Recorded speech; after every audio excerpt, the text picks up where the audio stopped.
Today I want to talk about manifesting your goals. Now, I say that there are 4 essential ingredients to manifesting your goals. Firstly, having a very clear and focused intention. Secondly, having a visualization which is aligned with that intention. And then backing it up with affirmations throughout the day, and then prayer in respect of gratification for the expectation of the manifestation of that goal. Now, with respect to your intentions, what I say you have to do is this. Write down the intention, preferably early in the morning. Get yourself an intention book, put it onto your computer, laptop, whatever you might have, notebook, and write down a succinct intention for yourself. That way you focus on what you really intend to do. And then follow it up with a visualization of that intention coming about. Now that's quite a simple process.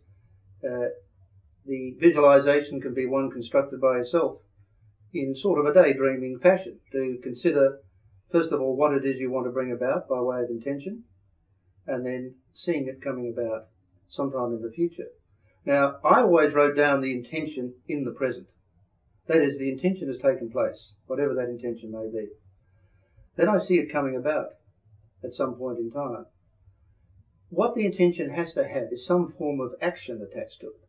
That's the way the brain works, and the way the central nervous system works.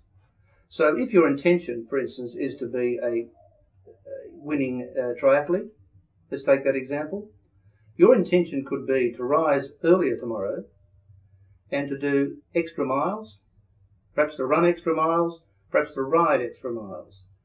And you have that intention firmly placed in your intention book. So there's an action attached to the intention. It's not some airy-fairy promise to yourself. It's a definite intention. If your intention is to write, then you should have an intention that tomorrow you will write 5 pages. 5 pages of your script or your story, whatever it may be. So you're attaching an intention to an action, and an action will follow. Because thoughts are real. Never lose sight of the fact that you are a manifestation of your thoughts. So if you have a thought, the cause and effect situation is the thought is the cause, and the action that takes place is the effect. So you have to marry these two together. And it involves some focus on your part. It is not going to come about without action on your part. So once you write down the intention, writing it down brings about a form of action in itself, and then you can remember that intention that you have. See, it's much easier to remember if you do all of the process. You have the thinking process for the intention. Then you have some form of action, which is the writing down. And then throughout the day, you can remember that far more easily than if it was a vague thought that you had.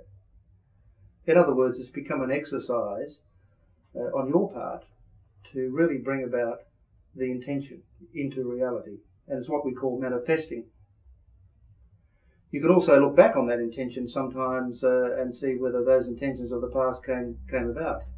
And you'll find that more than likely they'll come about if you persist each day in writing down your intention, following it through with an affirmation, a short visualization as to seeing that intention come about, and then giving thanks by form of a simple prayer or acknowledgement that the universe, the law of the universe, the Lord of the universe, will bring about and manifest your intention in this world. And a simple visualization might be to see in your inbox an acknowledgement that the intention has come about, or to see it arriving in the post in a special package.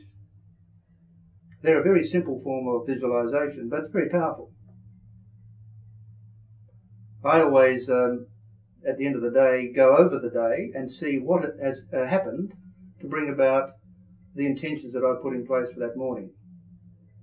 And this is something that we did very much together as a team when we were making the films, Paradise Road and under the lighthouse dancing. Each morning we would sit together and we would write out our intentions in the intention book. We would focus on those intentions.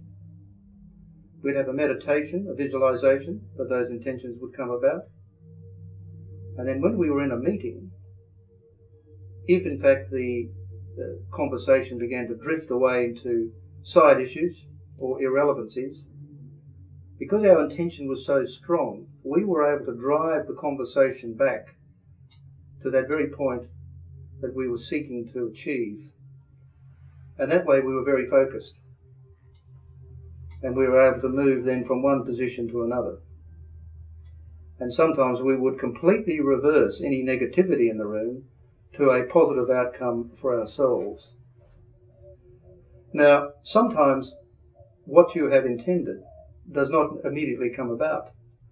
But it may well be that some other information is given to you, some other snippet of information which can help you move to the next position.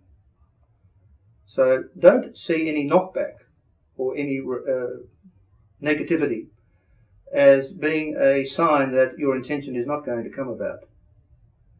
If in fact you are fully aware, then you'll see what is happening, whatever happens, whether it be any effect from your meetings with people or your conversations. Try to listen and learn what is being said to you, what you are being told, and where you are being led to. Thank you. Good. One of the reasons I wrote the book is because I was continually asked by people, what was the secret to getting the money for the films? And I tried to explain that it really was no secret. What we used to do every day, we would write down our intentions in our intention book. We had rather a large book, and one you can get easily from any stationers. And we would write down our intention very clearly, and at the end of that we would focus on the intention, the three of us sitting there in the room. We'd focus quite clearly on what it was we'd written down for the day, and we would then affirm that that was going to take place. And then when we went out to our meetings, it was very easy for us to keep coming back to those intentions. And what I wanted to explain to people is everyone has this power. It's not something special to me. Why would it be special to me? It's a power that we all have. We're all human beings on this earth, and we all have the same power. Our minds are very, very powerful. And so if you really want something, and it's something you probably need in your life, there's no question in my mind that you'll actually get it. But you have to do some work for it. And the work is writing down the intention. So that's work. You have to sit down and write it down and be focused on that intention. And if your thoughts are fuzzy, well, the results are going to be fuzzy. It stands to reason. But if your thoughts are clear, there's a very great chance that those intentions will come to pass. And that's what we did. It was as simple as that, really. And I believe that everyone has that power within them. I think every human being has the ability to bring about those things in their life which they wish to bring about. The problem is that most people don't think clearly enough about it, and they're probably not disciplined enough to put into effect what it is they actually want. Because each thing involves a slight sacrifice of some kind. There's a great saying from the Sufis that put your trust in God, but tie up your camel.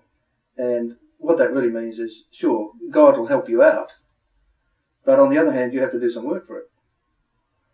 So I say to people now, look, if I did it, anyone can do it. But what you must do is go through the process. So what I wanted to do was put this process down in writing, and that's the core of the book, in fact. In fact, it's in the middle of the book, so you have to find it.